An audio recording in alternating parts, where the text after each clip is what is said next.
help women, save lives, and peacefully end abortion where you live. I can tell you exactly what would happen. The infant would be delivered. The infant would be kept comfortable.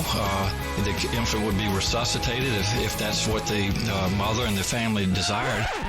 You were serious about that? Be inspired to change hearts and minds by joining over 1 million volunteers taking part in the global movement happening in your neighborhood. She says, pray that I can get through this abortion. And I said, oh, no. So she went ahead and went into the abortion clinic.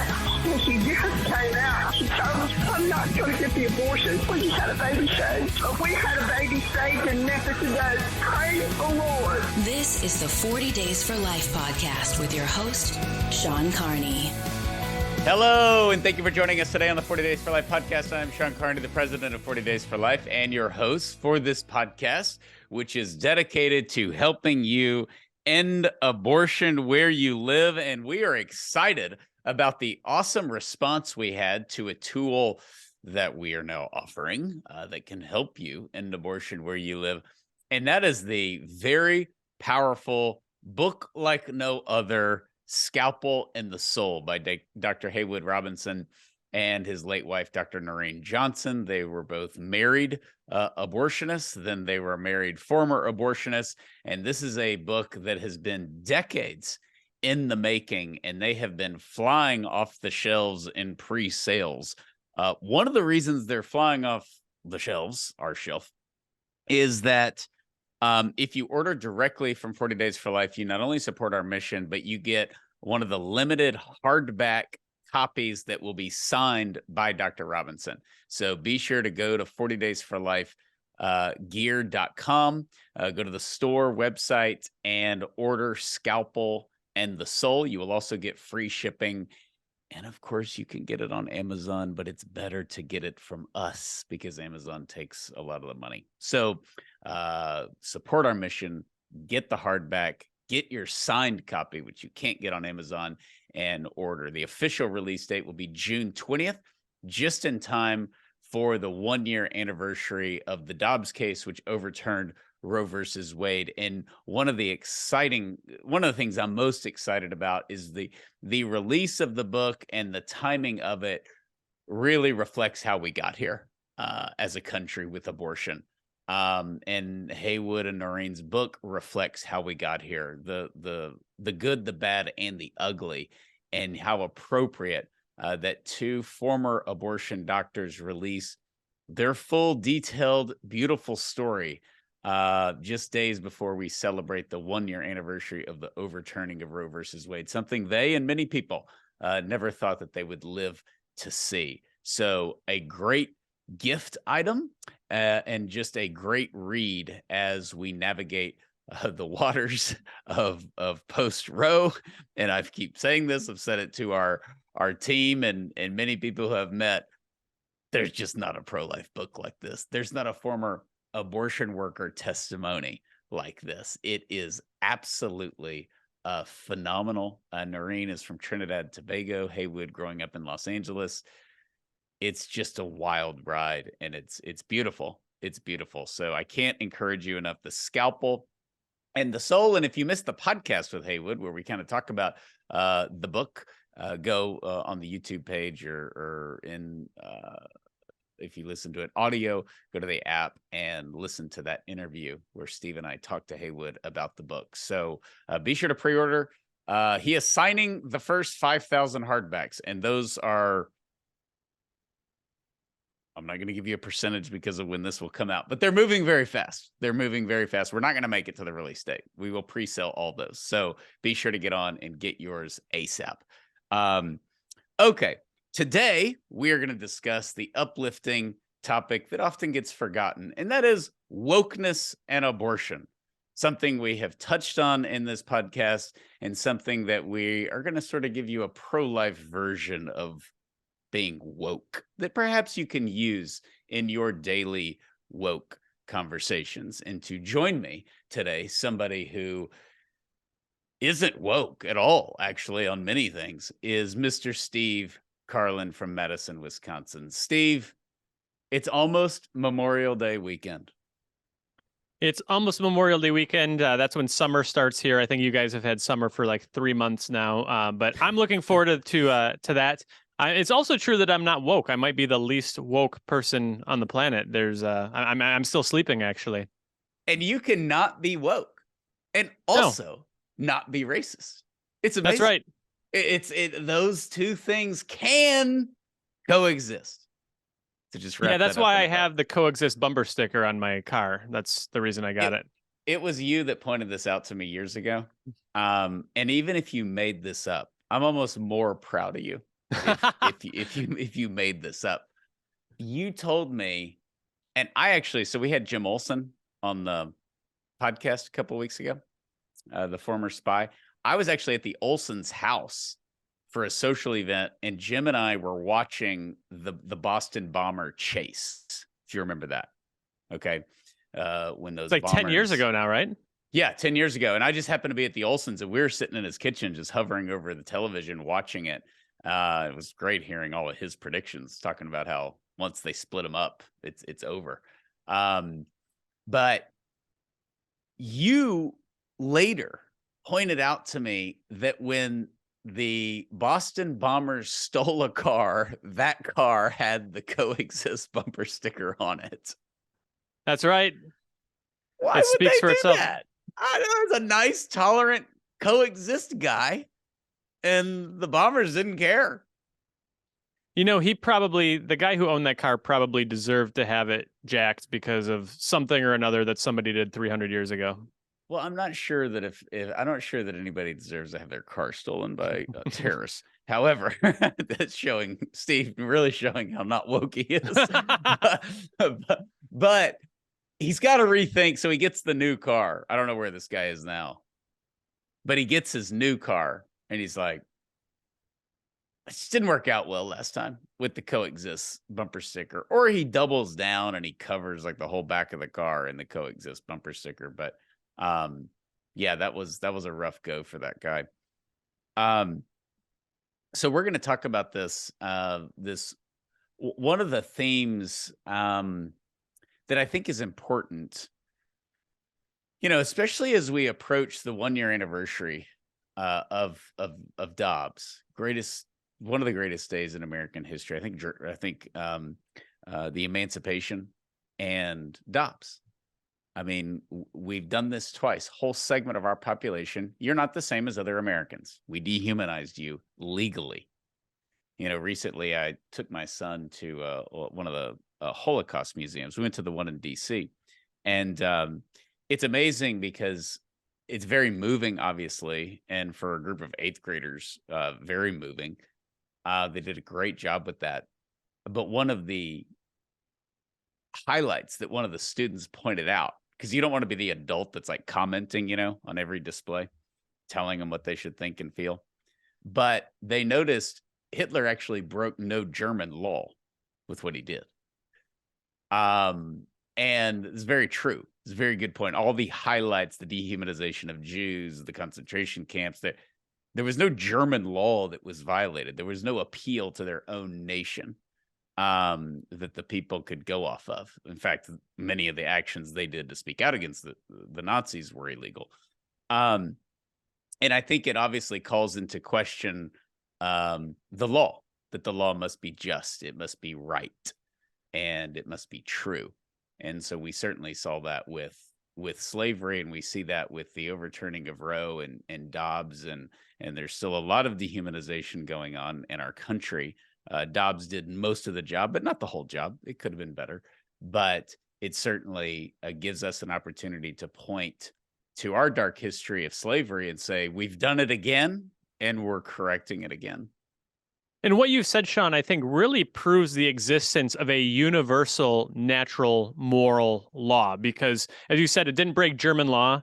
there's no constitution or charter or foundational document that the right to not be exterminated in a camp comes from. There's something that we all recognize, that the Holocaust was wrong. We all recognize that slavery was wrong. And I think sometime in the hopefully not too distant future, everybody will have clear enough eyes and a clear enough mind to recognize that we all know that abortion is wrong. It doesn't, our rights don't come from the government. They don't come from a document. Our rights come from God Almighty. And I think everything you just said really proves that point that we've been trying to make as pro-lifers for so many years, that we know we don't need to justify life. It's a universally held value. Yeah, and I think it'll be a struggle, but a good struggle, and one worth it. That'll be a long time. People forget Reconstruction after the Civil War was mayhem. I mean, even General Robert E. Lee wanted to help with it and helped sort of make the peace, and he was, of course, the leader of the Confederacy. But he knew once they lost that there was no room. There was a lot of ground to make up. And there was no room for just constant division. So he worked with Lincoln for that, committed to it anyways. And we're going to have that. Reconstruction was ugly. We had segregation. I mean, for all the actual racial problems our country has had, which we don't talk about anymore. Now we just say everyone's a racist. So it's just, okay, now we all move on. Or we say nothing has changed, which is absurd and a complete insult to the history of Black people in our country who suffered greatly. When 10 years ago we had a Black president, I think people forget that sometimes when they say nothing has changed. 64% of white people voted for. Yeah. But yeah, it's all that's absurd. That the NFL draft is no different than the slave trade. There was some nut on ESPN that said that, and you think about, if my great-great-grandfather was an actual slave, I'd be like, you don't know what you're talking about. That is a joke.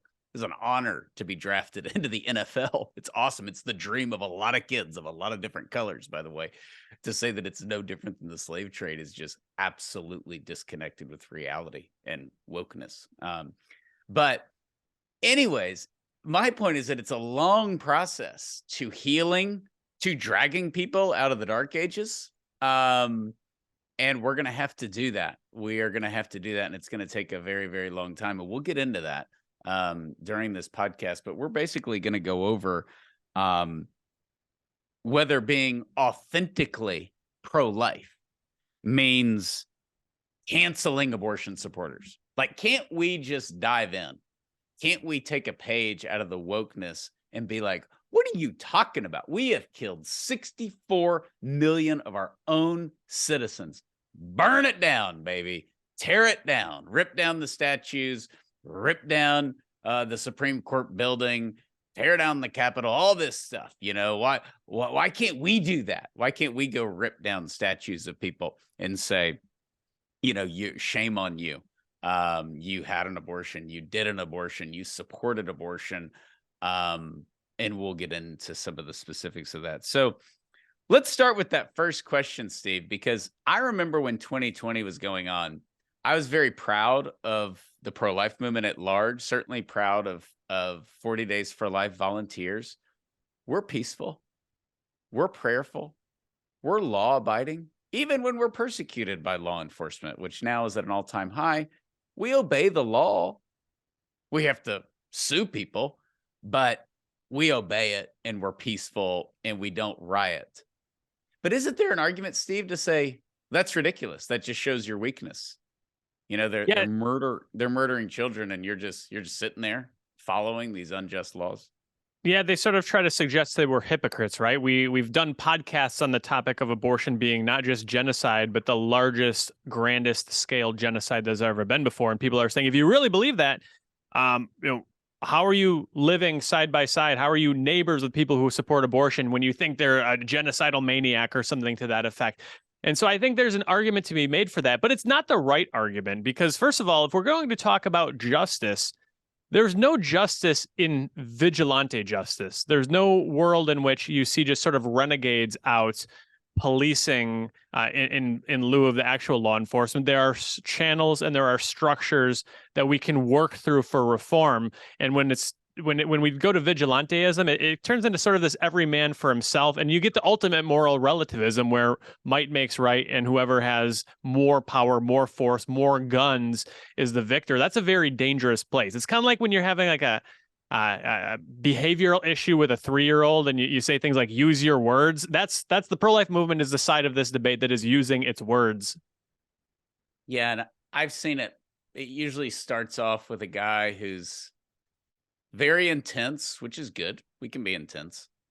Overly intense, maybe a little nuts, bad gut feeling, who starts everything with, and if you really believed. And if you really believed means I will say something that nothing will compare to. If you really believe that abortion kills a baby, you would. And everything's on the table. Otherwise, the subtle hint is that you support the killing of that baby. Because if you really believed, you would fill in the blank. Whatever. It could be anything, whatever they want us to do. And that can be a political movement. That can be a moral movement. That can be religious often. These people that go and protest churches because they don't think the churches speak out enough. They won't go to Planned Parenthood and help a mom going in for an abortion today, but they'll go protest a church that they can't stand, as if you're going to be able to convert the church. That's a tough go. I sometimes have people sharing with me their ideas of like, this group provided the paper that the invitation to the Planned Parenthood fundraiser was printed on. Like, we're going to go do something out there. And I oftentimes stop and I say, let's take a moment and assess what is our likelihood of success there. You can go out and you can pray at a 40 Days for Life vigil and you can defund the abortion industry one woman at a time. But if we're going to go start protesting the paper company that printed the paper, that at that point, okay, you've got to have your boycott impact the bottom line of the paper company enough that they go out of business and there's no other paper company that's willing to print those invitations and they don't go online. Like, we have to actually think about what success looks like. And if there's no path to success, we shouldn't be wasting our time on it. And when it comes to the sort of pro-life version of woke, there's no path for success. Like, we saw it with slavery, right? John Brown's raid failed. And we've seen it before the pro-life movement sort of became what it is today. There were folks, they don't do it anymore, but there were folks who engage in violence to try to stop abortion. And, even before you ask any questions about justice, you can kind of rule it out right off the bat because it doesn't work. Yeah, and boycotts have to be reasonable and doable, and some of them are. Many of them are, and all of us as individuals need to just say, I've got companies that I see something or whatever, and I'm like, I'm not using them ever again, and I don't have to, right? I don't have to. It's not, there was a huge boycott list years ago in the pro-life movement, and in order to get it, you had to download it, and when you downloaded it, you had to download Adobe. And when you downloaded it, the first company listed was Adobe because it was alphabetical. And, you're sitting there going, does the guy not release the boycott list? How's he supposed to do it? But then he says, if you use any of these companies, you're part of the problem. There has to be a reasonable way to do it. And there are. I'm not going to list it because I don't want people being like, well, I really like that, whatever.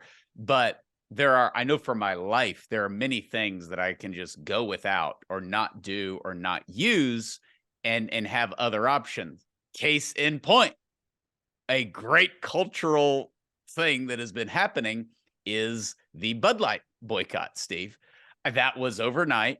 Bud Light made the dumbest decision in the history of that company where they're going to use a trans dude to promote beer that is very popular among dudes that know their dudes and blue collar workers and executives and everybody else. I mean, Anheuser-Busch is huge. They reach everybody. And you had to make an example out of them. So they lost $5 billion in value. That's successful. And obviously there's a million other beers that are way better than Bud Light and are actually beer and that you can go get,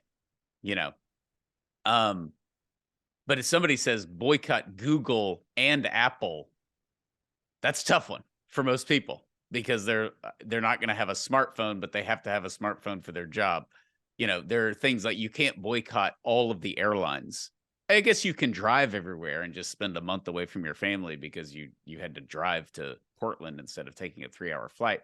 But the reason always comes into play. Every moral theologian will tell you that, and we're culpable for what we support and what we don't support. But it has to be doable and reasonable. And the guy that just goes out and just tells you the 50 different things that you're using and how horrible they are, he's either using them and not saying anything, or that's probably the case. That's what I found. And somebody tells you not to drive that car and then they own one. The point of this too is not to patronize. We're not saying, yeah, forget about boycotts, patronize anybody, no matter what they're doing. The point is to we've got to live in a human mode, and there's a certain degree of separation where if they're printing the paper that's used for this, maybe they don't even know who they're selling the batch of paper to. It's going through a wholesaler, all those sorts of things. Like, we're not just sort of like salt the earth and burn it all down guy. And we've got too many of those guys in our world, not in the pro-life movement, but in all these different justice and fake justice movements that have sort of sprung up. There's too much of that, and I just don't think that it's the way to end abortion, and I don't think it's the way that Christ would have us end abortion. Christ lived in a society that had vast, if I may use the term, systemic injustice. The Roman pagan empire, I mean, abortion ran rampant in the Roman Empire, infanticide, vast oppression of people. And the ones who were like, Jesus, you need to burn it all down was, I mean, that's one of the theories as to why Judas betrayed our Lord. We did that podcast on Holy Week. Our Lord didn't come and right every wrong in a legal sense. He didn't send the disciples out 2 by 2 to lobby the Roman Senate. He sent them out to preach the good news and proclaim the gospel of God's love and hope and healing and salvation to all mankind. That's what he did. And so I just want to be clear here, because I can tell, I know some people are going to listen and they're going to be like, oh, these guys are getting soft. They're saying you can just go patronize whoever you want. That's not what we're saying. We're just saying, Don't burn it all down. Don't salt the earth. Yeah. And we're saying the opposite, which is do boycott them, do stay away from products. But don't go around and nitpick everybody else who they don't know that Bic pens, I know nothing wrong with Bic pens, so I'm using them, that whatever, they 5 years ago had a VP who gave money to Hillary or something. There's stuff like that. And you're like, sorry, man, I got to sign my name. This pen was sitting here. And it can be a distraction. But what I'm saying is, if you can bail on one of these horrible companies, do it. But as a priest once told me, you're not going to outrun the West. You're not going to outrun the West. There's not going to be too many companies. Except sometimes I'll be like, well, Chick-fil-A is still good. And somebody will be like, no, they've fallen. And I don't know what that means. But the chicken hasn't fallen. It's still amazing. And the waffle fries are anything but fallen. But it's just hard to find a company that's going to have all of all of them are doing the inclusivity, and they've all embraced the trans. They've all embraced now how public they are about it. That's the Bud Light lesson. But there's so much corruption that, don't use what you don't have to use. And then certainly support some of these other, great companies. Hobby Lobby and Chick-fil-A. I guess those are the only two. Okay. So that was, should we be rioting in the streets? No, other movements do that, and they're not justified, and we wouldn't be justified because we can and are ending abortion without rioting. That's why it's so powerful. Just like we got rid of segregation without rioting. The police brutality on Black protesters in the street and some white protesters in the street, against segregation, they turned the fire hoses on them. Those powerful images in the media really helped. But they themselves were not violent. Martin Luther King was non-violent. That's why he was so effective. And then, of course, he was assassinated. The ultimate violence was taken out on him. And so being peaceful is the most powerful approach, and the unborn deserve the most powerful approach. Okay. And can we just call out one of the dumbest phrases ever, which is no justice, no peace? Yeah, I'm always kind of like, baffled when you see like a slogan that's kind of quippy, and then people think because it's quippy or because it rhymes, it has truth. Like, no uterus, no opinion, Steve Carlin. That's right. Matt Britton has pointed out before the OJ got off on if the glove doesn't fit, you must acquit. As though if fit and acquit didn't rhyme, then he would have been convicted, or what? Not the first time we have quoted Johnny Cochran on the 40 Days for Life podcast, I would like to add. There was a Free the Juice. Free the Juice was a good one. That was on the posters outside of the courthouse. If the glove don't fit, you must acquit. Maybe he was like brushing his teeth or something, and he's going over the closing argument. But when he came up with that, he probably gave himself a high five. Like that's it. That's a t-shirt. That's in 20 years when he gets off. I was in 5th and 6th grade during that ordeal, and I think I was just a little too into the whole OJ saga. I still remember where we were eating pizza as a family during the Bronco chase.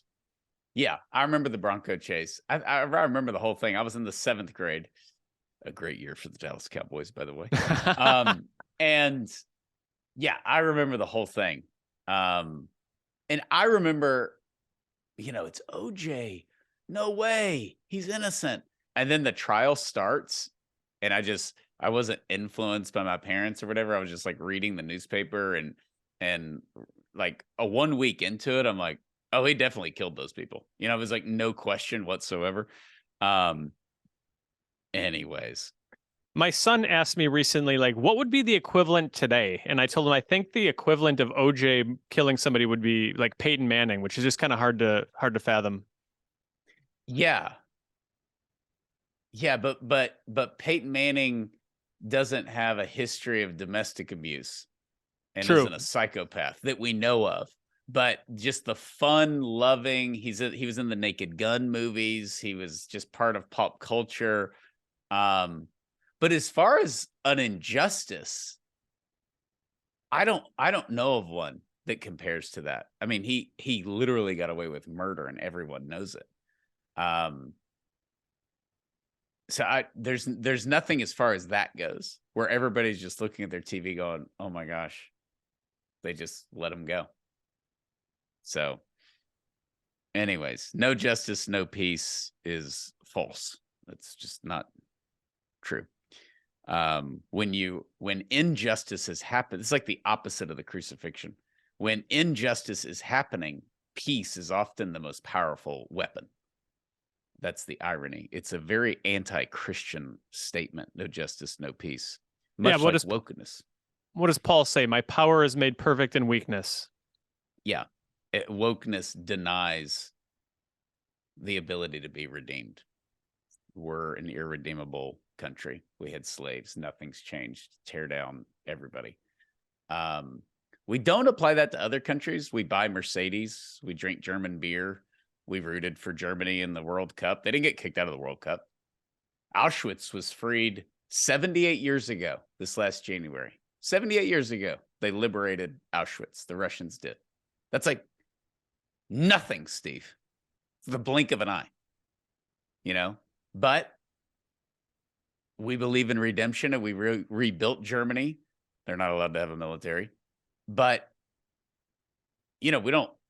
nobody says I will not step foot in Germany. People go to Bavaria. They go to Oktoberfest. They're driving. Heck, forget about 78 years ago. China's got concentration camps open today, and Apple, Apple's going to have a problem with every pro-life state, but they've got no problem making iPhones in China. Yeah. But I mean, you have people saying we should tear down Mount Rushmore because it's on stolen land. So the founding fathers, slave owners, all of them kept their slaves at Washington. He freed his slaves. And then you've got, of course, the multiple violations of treaties that Americans did against Native Americans. And so there's stolen land now. That's kind of the new thing. It used to be conquered land throughout the history of the world, whether just or unjust, it was conquered. Now it's stolen land. But anyways, all of the woke stuff that's irredeemable. America from the get-go is a lie. We stole our land. We enslaved people. It's built on the greatest evils in the world, and it must be torn down. That's wokeness. And that means there's nothing good about us. We cannot be redeemed. We didn't end slavery. We have made no progress on racism. We all hate Native Americans. Just all these things are just labeled and thrown on you, and there's no way to get out of it.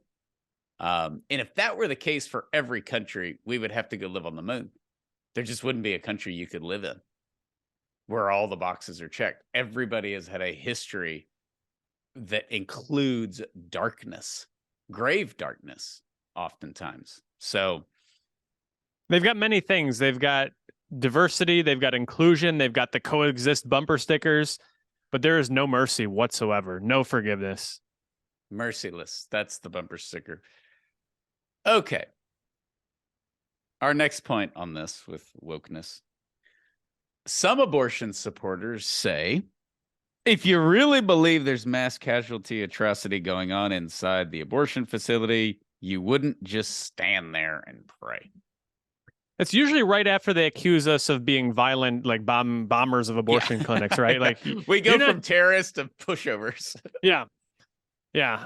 It's pretty wild to hear them say this. I had someone say this, I think on the anniversary of Roe, we had a little prayer rally to celebrate the overturning of Roe back in June. And this guy's like, what would you do if you saw someone was about to kill a 3-year-old? Well, you'd intervene, right? This is the whole Uvalde controversy, right? Like the officers didn't do their jobs and they didn't put their lives on the line to protect the innocent. And he's kind of trying to make the case that same thing for the pro-lifers. We wouldn't put our lives on the line either. We wouldn't put our bodies in between the abortionist and the and the baby who's in danger. And I think that's just a bad analogy because what's the alternative? There's a wholly different set of circumstances if you've got a 3-year-old who's about to get gunned down by a madman and you've got abortion taking place on an industrial level. If I step in between the madman with the gun and the 3-year-old, I can save that life. Maybe I'm going to take the bullet for it. Maybe I'm not, but somebody's going to come in and law enforcement will get there. The child will be saved. And thanks be to God that child will be saved.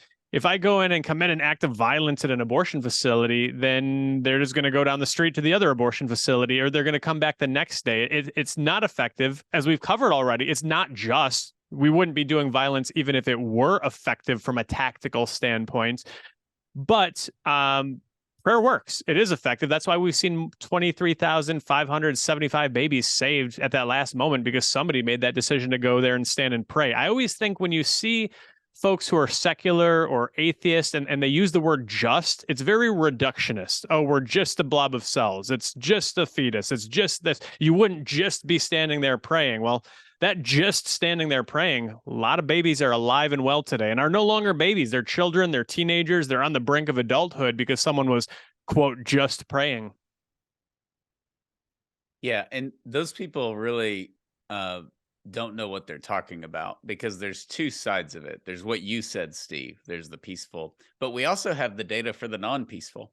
So at the height of violence on abortion facilities, bombings, shootings, which did happen. Some people are like, oh, we don't want to talk about that. They did happen. And the abortion industry milked it.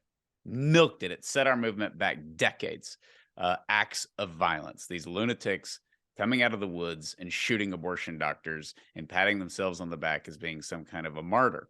They set the pro-life movement back decades. And during that time, abortions in America were at an all-time high. That is the peak. The mid to late 90s is the peak of abortions in the United States. So the more violent those who, they're not even pro-life, they claim to be pro-life, they're pro-life conditionally. Those who took matters into their own hands and started shooting abortion doctors and bombing abortion facilities, that abortions were at an all-time high. There were more abortionists in America than ever before. They were able to pass late a partial birth abortion. That was a big, we just made this monstrous movement victims whenever some people did that. And you can ask Ernie Sear. We've talked to him a lot. They had a couple of bombings in Pensacola, Florida. He didn't know that. He moved from Boston. He signed up to lead 40 Days for Life, and they're like, you can't go out to clinics here. We had a bunch of violence just a couple of years ago. And he's like, I already paid my application fee. I'm in, and so they've closed 3 abortion facilities, maybe 4. Pensacola, I think it's gone from 5 to 1 abortion. They're down to 0, actually. The whole panhandle is free right now. It's abortion free. Yep. So the nuts started shooting and bombing everybody. That didn't work. They got more abortion facilities with more protections and the FACE Act and all the craziness. And then Ernie goes in there and starts praying with all of his kids and recruits people and closes all the abortion facilities. They're abortion free. He was, by the way, our 2016 40 Days for Life Leader of the Year. The first ever Leader of the Year went to Dr. Ernie Sear. Great, wonderful pharmacist. So, that's just one of the many examples. On the other end, Steve, since we're doing statistics, the more persecution we've gotten from law enforcement and the DOJ, we see abortions going down the last few years. We see a rise in the chemical abortions, but we've seen 36% of all Planned Parenthood locations close in the last decade. The last decade, that goes back to Obama. So it's phenomenal. Phenomenal and dramatic. And that's the funny thing is the flip side of the argument, if you really believed it was genocide, you wouldn't just be standing there praying. Well, if I didn't believe it was genocide, why would I give up my time to go stand on the sidewalk and get heckled by guys like you for an hour at a time in my life? There's just no reason to do it. I'm, as you know, Sean, I would, without some higher cause, I would be a complete degenerate eating Doritos and watching football highlights all day. But the Lord calls us Not to that a there's higher... anything wrong with that, respectfully to the degenerates out there.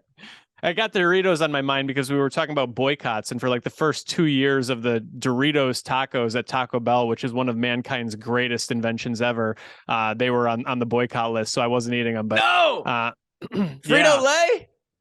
Yeah, they were they were like experimenting, I think, flavor enhancers on tissue from aborted babies. It was really bad, and that was a boycott that worked. They pulled out of it, and believe me, my first stop was Taco Bell for a Doritos Locos Tacos. Pure, like natural, grown from the earth, the Dorito taco shell. Totally. But you're right. Yeah, go ahead.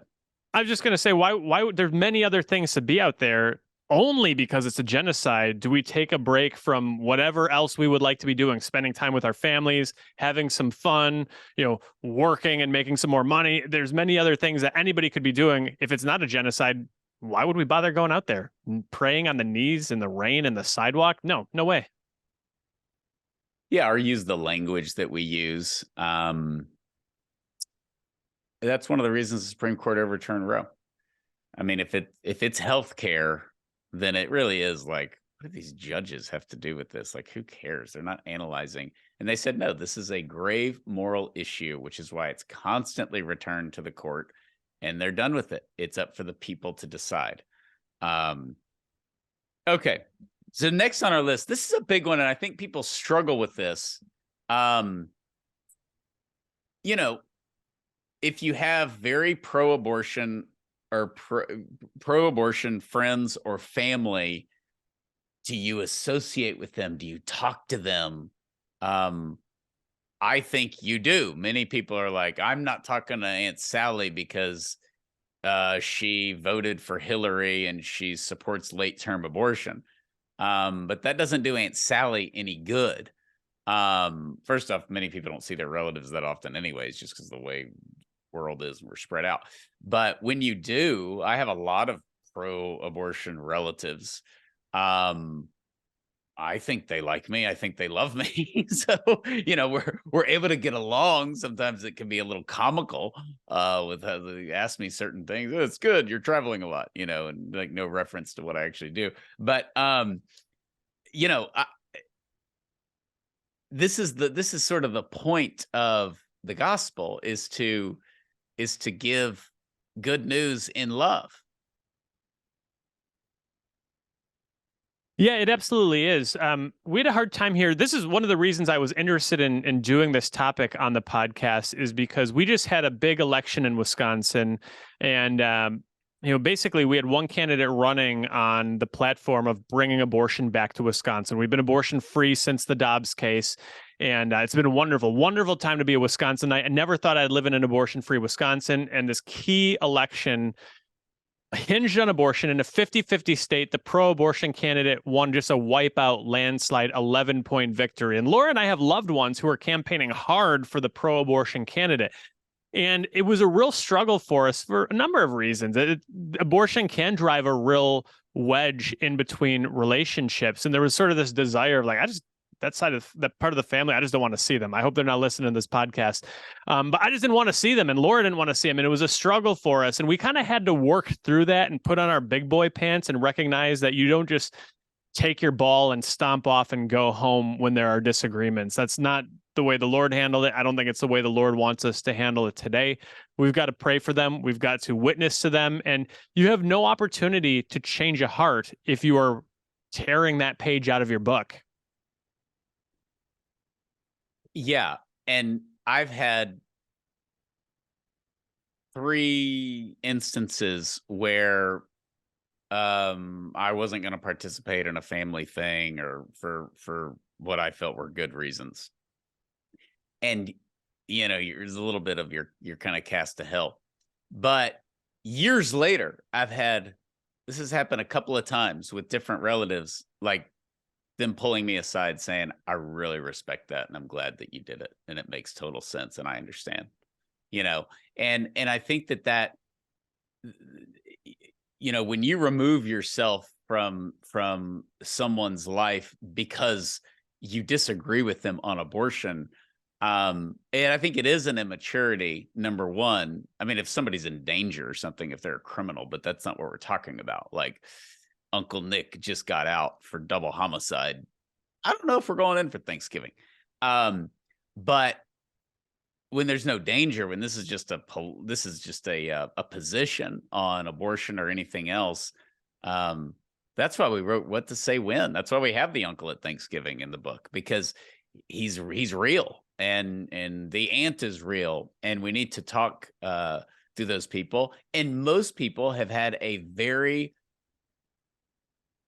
poor position, intellectually poor position on abortion. It is very emotional. It's very sort of detached. There's no consequences. It's like, if somebody wants to have one, who am I to tell them what to do? We definitely wouldn't say that for the plantation owners in the South. We just don't operate like that with other things. We're making people get vaccines, for crying out loud. And you don't think you can have an opinion on abortion because you don't want to tell somebody else, what to do. So I think that there's a lot of opportunities for dialogue, especially now. That's one of the great things. We talked about it a lot the last year. When Roe was overturned, it really opened up the dinner table, because pro-abortion guy at Christmas dinner can just be like, it's the law of the land. The Supreme Court decided it. I don't know what you're talking about, and that was a lazy, comfortable position, and that's now gone. The unborn are people now in essentially 18 states, 20 states, really. And they're not in the other states. That's a big one. It usually doesn't work out well for you when you're on the side saying this group of people has no rights. I'm not progressive in the sense that I think humanity is always progressing towards some sort of utopia, but these things take time to settle out. It's a long and winding road. And when history does shake out, those who are dehumanizing another segment of our population, they're never the good guys. They never have been. They never would be. And sometimes when it comes to how do we deal with our loved ones, you'll see the people who take the hard line. This is like the cancel culture in effect, right? Like, if this was 1940s Germany and you had an uncle in Gestapo, you wouldn't be having Thanksgiving dinner with him, would you? And that sounds like a really good point. offhand, but if you stop and think about it, I'm not really sure. You probably should be having dinner with that uncle, because you might be the only person who can make the case to him that he's doing something that is wickedly evil and not end up with a bullet in the back of the skull. We've got an obligation to have these conversations, to maintain relationships, never to condone, never to take the arguments seriously, as we wrote in What to Say When. We love the person, we respect the person, we don't take them seriously when they spout this sort of murderous nonsense. But if we don't reach our own loved ones, who's going to have a better access to them, point of access to them, to be able to touch their hearts? Nobody. Yeah. You know, when you go back, so many people too would say, and those Germans, they were complicit. And they were. They were. I think there's too many people today that said, I would have spoken out in Germany. So a lot of people didn't. Some people did. There's a great book called The Good Germans. Some people did, but most didn't. Most didn't want to deal with the Nazis. Most thought maybe the Nazis were offering a lot of good. Hitler cut taxes for the middle class. He had a booming economy. He modernized the jet engine. Their technology just absolutely took off. He created the entire infrastructure of Germany. Like today, Tomislav is driving us around. And I'm just like, I mean, our infrastructure is great, especially in Texas. Germany's is just phenomenal. And the speed limit's 100 miles an hour.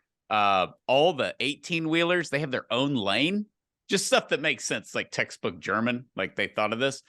And I'm like, the infrastructure is great. You know, Thomas Luck gets kind of quiet. He's like, yeah, Hitler built it to prepare for war, you know, and it's just like, mercy. This crashes. And they have a phrase over there called Hitler ruined everything, which is accurate. But this whole notion that people would somehow go out and speak against the Nazis, it's overrated. And we can look at that now. I mean, you can show people a 30-week-old baby and their eyebrows and everything and how beautiful they are. And it's like, my body, my choice. And we just don't care. It's so easy to pass judgment on the past because it's done. Oh, yeah. It demands nothing of us to pass judgment on the past. But when we look at the evil that is done in the present with our own complicity, with our own silence, and I'm not a silence is violence guy, but we do have a moral obligation to speak up and to pray and to witness and to fast and all of those sorts of things. When it actually demands something of us in the here and now, we're not quite so bold on the social justice warrior front, are we? No, we're not. History is a harsh judge, and we'll be part of that for sure. Hopefully in future generations. Okay. So how about this, Sean? I got a question for you. You don't cancel your pro-abortion argument. Maybe you and I have convinced the listener not to cancel your pro-abortion uncle. How much do you call him out? Like, well, you know, you're still welcome at Thanksgiving, but I'm going to tell you you're a murderer while you're at dinner. No, just because I'm a fan of substantive, good, but appropriate dinner conversation. So if he says, you know, pass the gravy boat, I'm like, all right, Himmler, you setting up another concentration camp? I'm not going to do that. This is why we have What to Say When.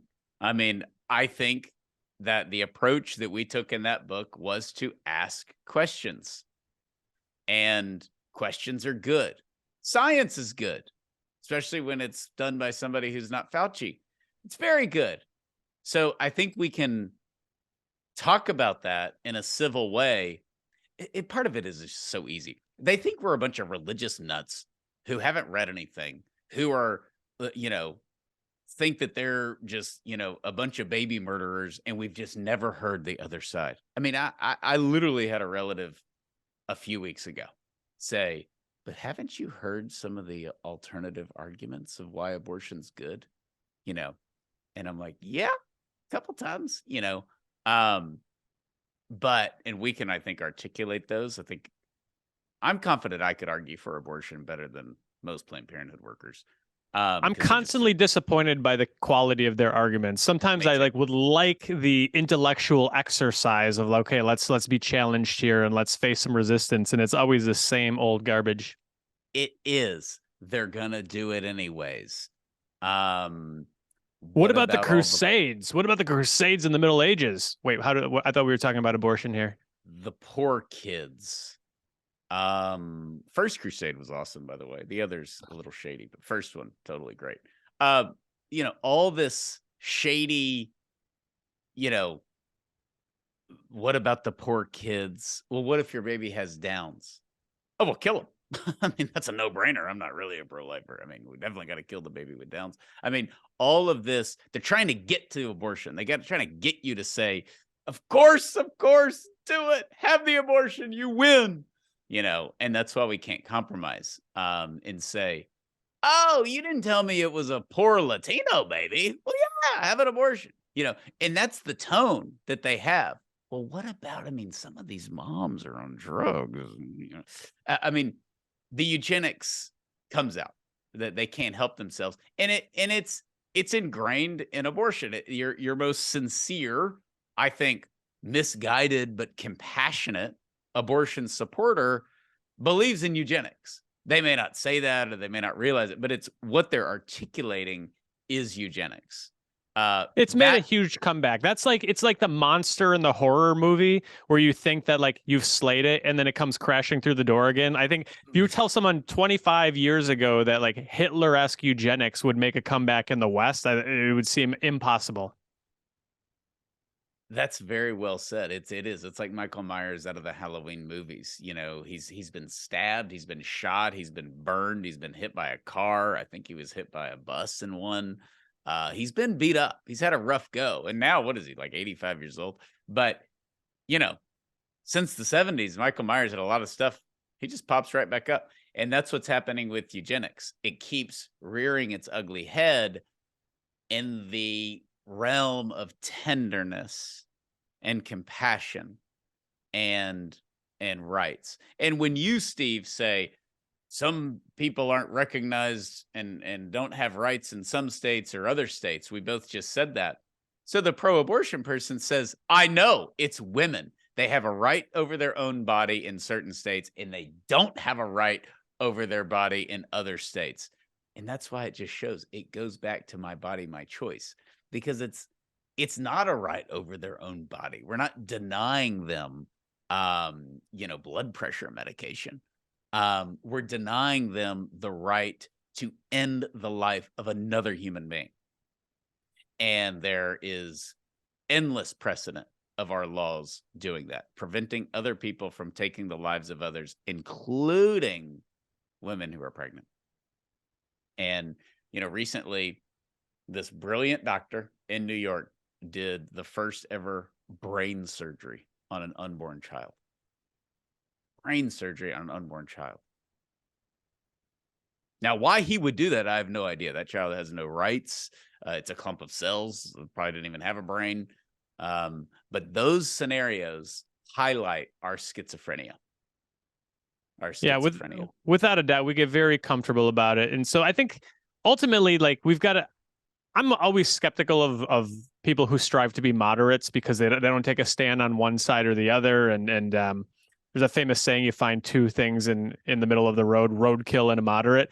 And so we never compromise the truth, but I think we've got to be wise and savvy as we talk about like avoiding being pro-life woke, that we can stand for truth and we can express truths that are unpopular, uncomfortable, all of those sorts of things. We can take a stand, but we're also, on the other hand, not obligated to express these truths in the most inflammatory way possible, right? I think not everybody gets that, but we can have these conversations and we can do so in a way that is compassionate, even with people who are diametrically opposed to what they're advocating for. And that's why people have a change of heart and mind. I mean, even in one of my early conversations with Abby, which they put it in the movie, but they didn't put the last part of it when we sort of have this dialogue where she's like, people always stood up for Jews and people stood up for the slaves, and that's what we're doing for women, and, citing injustices where people were dehumanized like abortion is. But I remember saying that, and she stormed up the hill to go in, and then she put it in her book, but she turned around and said, kind of smiled and was like, you're not going to convert me. And I was shocked by that because that's a strong word. I was like, convert? Like, who says that? She's definitely going to convert now. And it wasn't even on my radar. I was just trying to have a respectful conversation. But she used the word convert because that's actually what was happening internally. And That's what we have to remember. A little goes a long way. And that's why it's not worth being inflammatory or getting angry or getting all wound up. You don't have to. This is very basic natural law. I mean, we clamor and spoil babies. We clamor to have babies. We love seeing newborns. We congratulate people. We love the sight of just a pregnant mom. You know, when we want the baby, we are the most tolerant, generous culture ever. I mean, ever. Childbirth is the safest it's ever been. We have warning signs all over. You hear if somebody's in a car wreck and you're like, oh no, and they're like, and she was pregnant. No, your heart drops 10 more feet. Like, we emphasize the unborn, but if we don't want you, we are a merciless, cruel, barbaric people. And I don't know of these other genocides or Holocaust, Steve, where the same group of people is so loved and cherished and protected, while at the same time being exterminated. That the unborn are very unique in that. They're very unique. Yeah. It's a divorce with reality. We've talked about the landscape has changed in terms of what pro-abortion advocates are saying. And 20 years ago, they would say life doesn't begin until birth. And they were dead wrong scientifically, but it still somehow managed to make a little more sense than the prevailing wisdom right now, which is life begins when the mother feels it begins. It's absurd. Yeah. And that this is our last point on the wokeness is when abortion ends, how will history judge us? Now, there's a side to this that we absolutely can't speak to because we don't know, because we're not living in the future. We don't know how long this will be or what the world will look like. But we know how we respond. And I think the phrase of something not aging well comes into play. I think ultrasounds are only going to get better. I think babies are only going to be able to be born earlier. I don't, that natural part of it. This is, of course, assuming that abortion ends, which is a positive. But I think that the politicians who supported it, it'll be like the slave owners or the founding fathers or any of the early American fathers who had slaves. They lived in that time period. They embraced it. They were dramatically on the wrong side of history, and history judges them for that, and maybe for the good that they did also. But it's definitely beyond the, well, no one's perfect, but it's you were dramatically on the wrong side of history. Here's a fun hypothetical, Sean. It's 100 years from now. It's 2123. Abortion is against the law everywhere. We look at it with horror, as we all should now, and as you and I do and the listeners do right now. We look at it with horror. And in some city somewhere, there's a statue of Barack Obama, who was a huge abortion supporter. Do we tear that statue down? I had a feeling you were going to ask me this. I've actually thought of this just like on an airplane. No, you leave the statue of Obama, because I love history. I've majored in history. I'm a student of history. I love history, and we need the presence of the good and bad of our history. This is my problem with tearing down Christopher Columbus, is that it's not just you're tearing him down because you didn't like him or you thought he was completely immoral. It's that now we're not going to know who he is or how America came to be the way it is today, how it came to be through our sins and how it came to be through our tremendous victories and freedoms that are a gift to the world and help protect the world now. So I want Obama's statue so we can say that he supported abortion. He was the first Black president. That's definitely a positive. I didn't like anything that he did, besides lift the embargo on the Cuban cigars. But that was the only good thing he did. We have to educate our people on the negative parts of our country and not just tear it down. So I would leave Obama. I would too. You're would tearing leave. him down. No, You I would would tear down legal- Aaron Rodgers. It's just something superficial. Well, I mean that goes without saying. No, I would leave it too. His first black president is a meaningful accomplishment, and I think sometimes the secular world, they see moral issues as shades of gray, but people as black and white. And if there's one speck of evil in there, you're thrown out. The baby is gone with the bathwater. I think the Christian looks at it in exactly the opposite way. Moral truth is black and white. It's okay or it's not okay. It is good or it is bad. But we recognize that people are complicated because we're marred by sin. And there is good in us and there is sin in us. And there's a battle between the good and sin. So I leave that because I think there's enough that makes Obama historically notable, particularly being the first black president. I think you leave it. I'm curious. I don't know if you'd agree with me on this. A statue of Margaret Sanger, I would tear down because there's nothing about her legacy that I think is redeemable. Now, I wouldn't go riot and tear it down, but I would remove it if I were the governor of my state that was honoring her. Just as Planned Parenthood's done that. They took down the Margaret Sanger name off of their flagship facility in New York.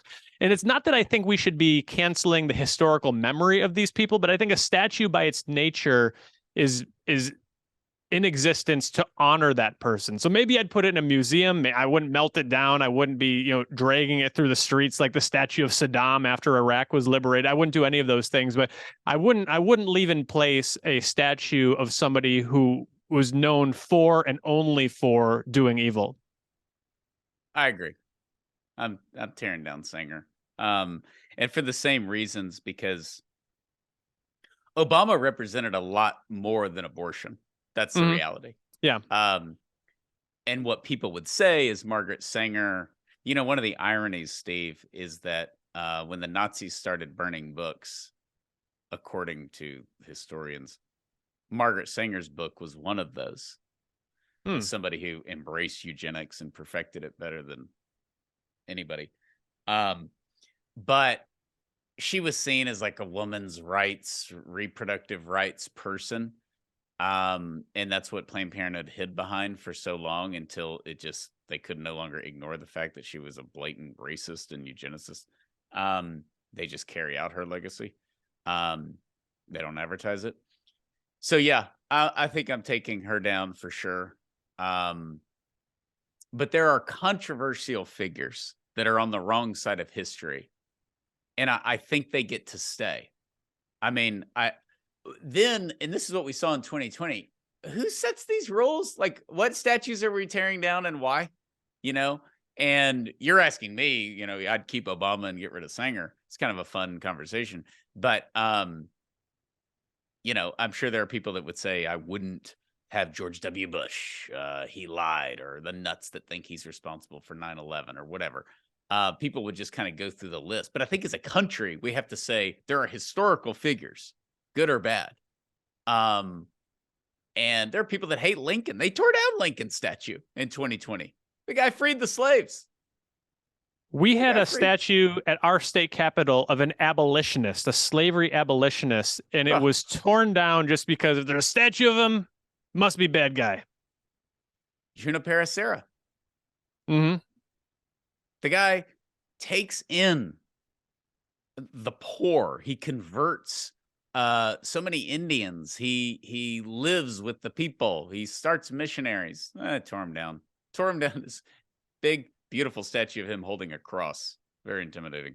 And they tore him down. So it's a good discussion. And I think in the context of Roe being overturned and just the progress of the pro-life movement, we need to have a proper historical context of what it is we're participating in when we go out and we peacefully pray out in front of an abortion facility, because it's not about just the current events and the climate in America, which is very divided, obviously.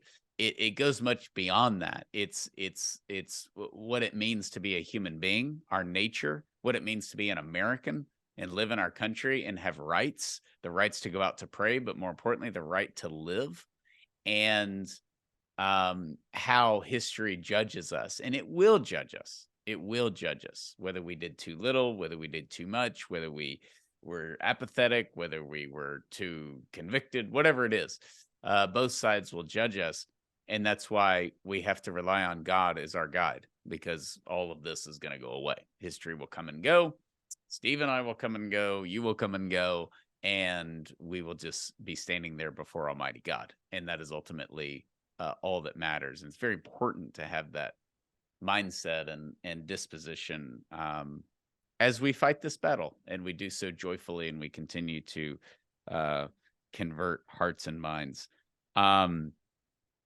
We forgot one character of statues. She stays up. So the tennis star, Billie Jean King, she had an abortion. She was proud of it, I believe. Was she outspoken pro-abortion? I can't remember. I just know she had one. And I know she had. You're not tearing her statue down because she had an abortion. No.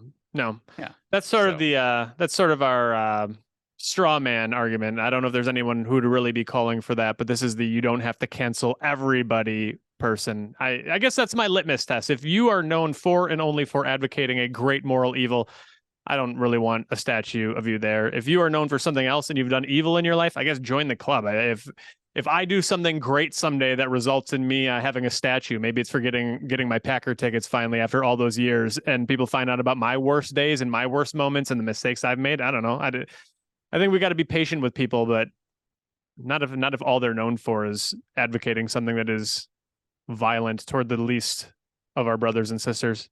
Yeah. No. Yeah. That's like endless. I tell you a good test, Steve, is I'll help pay for it. You need to erect a statue of yourself in Madison. So the next time there's riots for whatever reason, they don't even know why there's a statue of Steve Carlin. They just tear it down, assuming you're bad. And you'd have that footage your whole life of your statue being torn down. So it's like you'd have like Christopher Columbus, Abraham Lincoln, Martin Luther King, Junipero Serra, Steve Carlin, and they all just get torn down. Jill could put it in the intro to the podcast. It'd be really cool. Not if like you come down and your arm falls off or something, really, really kind of graphic. So on that, are you wearing the Rodgers jersey or the Favre jersey in your statue of yourself? Ooh, I don't know. Cheesehead. Do a cheesehead. Yeah, that's the answer. Well, I think we've solved all those problems. If we put a cheesehead on Columbus, his statue's staying up. Everybody would love it. Yeah, it'd be great. It'd be great. Cheese has never made anything worse. So yes, that's how we're ending our pro-life woke podcast. So the bottom line, continue to be peaceful, continue to be prayerful. And speaking of nonviolence, we've had this conversation a lot, me and Dr. Haywood. Thank God no nut ran out and shot Dr. Haywood Robinson when he was doing abortions, or his wife, Noreen. They were able to receive the grace of God, change their life, and go to battle for the unborn children who once was their target. And it's a beautiful story. So get the Scalpel and the Soul. Be sure to pre-order it. We have limited editions, 5,000 hardback copies. Haywood will sign those. So they are going fast. We're not going to make it to June 20th, the release date. So this podcast is out the 15th, Steve? It'll be on video on the 15th, and it will be released. It's video on the 15th to our YouTube subscribers. This is my little opportunity for a plug. Subscribe to the 40 Days for Life channel on YouTube, and you'll get our video content a day early. For everybody else, whether you listen by audio or you watch on 40daysforlife.com, it will be out on May the 16th. May the 16th. So they're going fast. Order Scalpel and the Soul. You get free shipping, 40daysforlifegear.com, 40daysforlifegear.com, free shipping, signed hardback. Be sure to go on ahead and order that. So thank you, Steve. Thank you for listening and watching this podcast. We are continuing to have a record year. Our downloads are up 30% last month, another 28% this month. So we are just skyrocketing. That doesn't even include the video. The videos are doing great. So be sure to subscribe to the YouTube page or subscribe to wherever podcasts are found.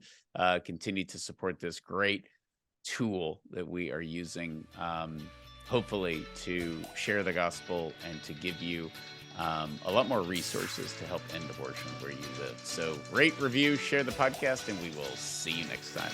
God bless you.